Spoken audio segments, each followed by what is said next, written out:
Millions of undocumented young people in the United States thought they were closer to a path to citizenship after the U.S. Senate passed an immigration bill with a generous version of the DREAM Act. In this case, DREAM stands for Development, Relief, and Education for Alien Minors. These so-called Dreamers are the most sympathetic of the immigration cases. Close to 200,000 undocumented students in Texas came from Mexico. Ginger Vaughn reports from a university in Houston, which has more than 250 Dreamers. She asks them how they're coping with life in limbo.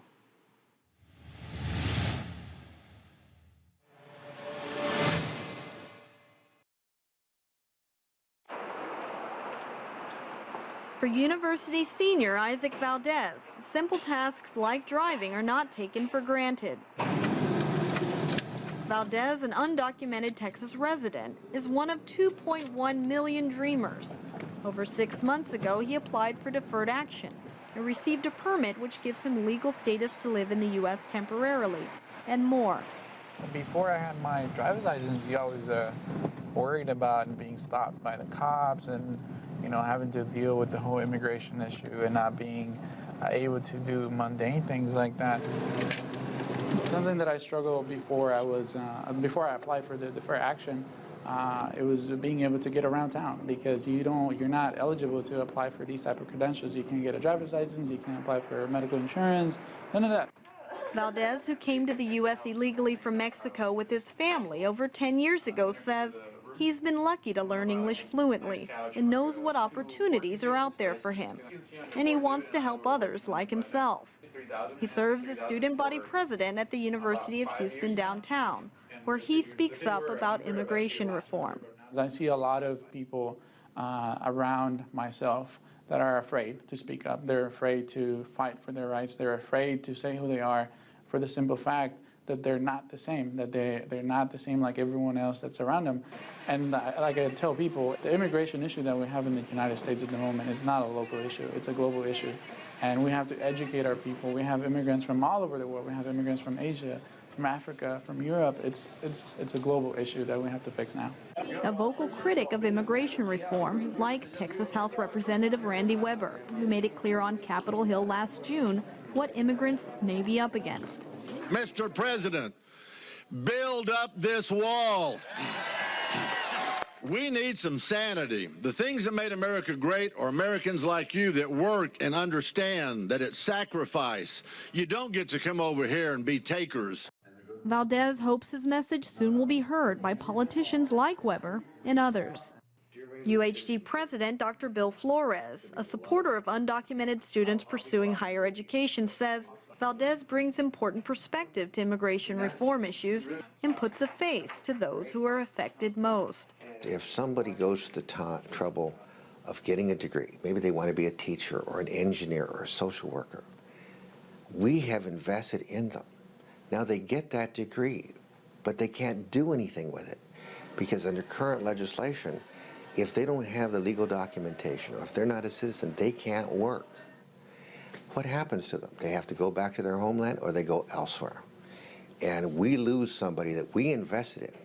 Here at this university alone, there are over 250 Dreamers, or undocumented students like Valdez, who are looking for ways to continue to live in the U.S. after graduation, to pursue work opportunities or higher education.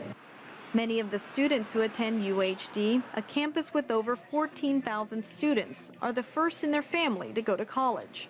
Wendy Ramirez is one of them. As an undocumented student from Mexico at the top of her class, she says the U.S. is the best place to pursue her dreams as a medical doctor. Deferred action touches every part of my life.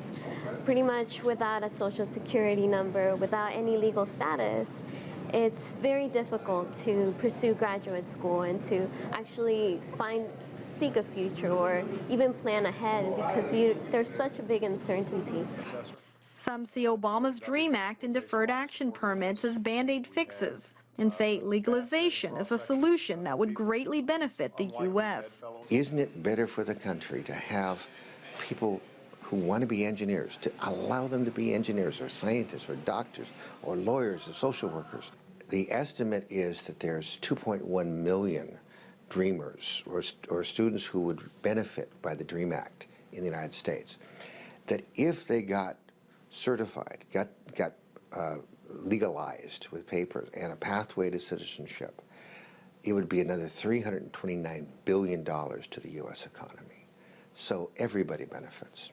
While there are over 2.1 million undocumented students in the U.S. potentially eligible for the DREAM Act, half of them are under 18, according to the group Educators for Fair Consideration. The group says there are between 7,000 and 13,000 undocumented students enrolled in college throughout the U.S., costing between $15,000 to $40,000 per year. Financial aid officer Ilaria Puente says undocumented students face many financial obstacles, but Texas state aid gives a big boost to Dreamers' education. If a student were to enroll in the university right out of high school, and they graduated from a high school with the recommended or the distinguished courses as the government of Texas recommends them, they would be eligible for a grant that's called the Texas Grant.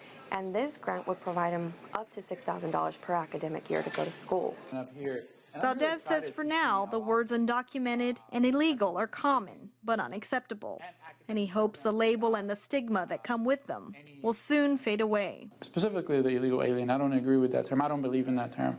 I think that takes away from our humanity. It's not about where you're from, because we all have unalienable rights that need to be preserved. It's just human race. Valdez commutes from home where he lives with his mother, brother, and sister. He makes less than $15,000 a year as a head of student government. And so far, scholarships and state aid have been enough to secure him a free ride through school.